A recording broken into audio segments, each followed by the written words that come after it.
Naramdaman din ng lindol sa Metro Manila, Laguna, Bulacan at Nueva Ecija. Pero ayon sa PHIVOLCS, hindi pa tiyak kung ang 6.1 magnitude na pagyanig ay maituturing ng main shock. Narito ang aking report.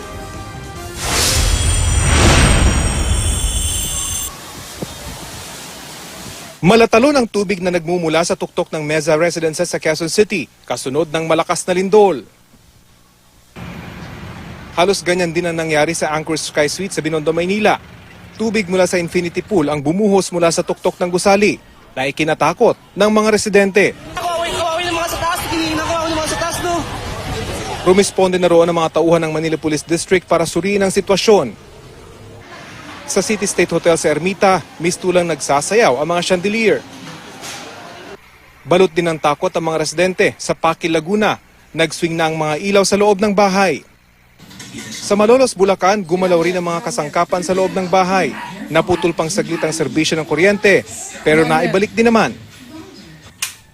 Sa Cabanatuan, Nueva Ecija, naglabasan ng kani-kanilang mga bahay ang mga residente nang maramdaman ang pagyanig. Inuupa ko siya, umasog na gano'n naramdaman ko. Ako talagang nawala na lang ako ng kimoy. Nakakabala ka. Walang inisyu na tsunami alert dahil bukod sa lupa tumama ang lindol, masyado raw itong mahina para mag-generate ng tsunami. Para maramdaman ko kung gaano kalakas ang 6.1 na lindol, ipinasubok sa akin ng PHIVOLCS ang kanilang earthquake simulator.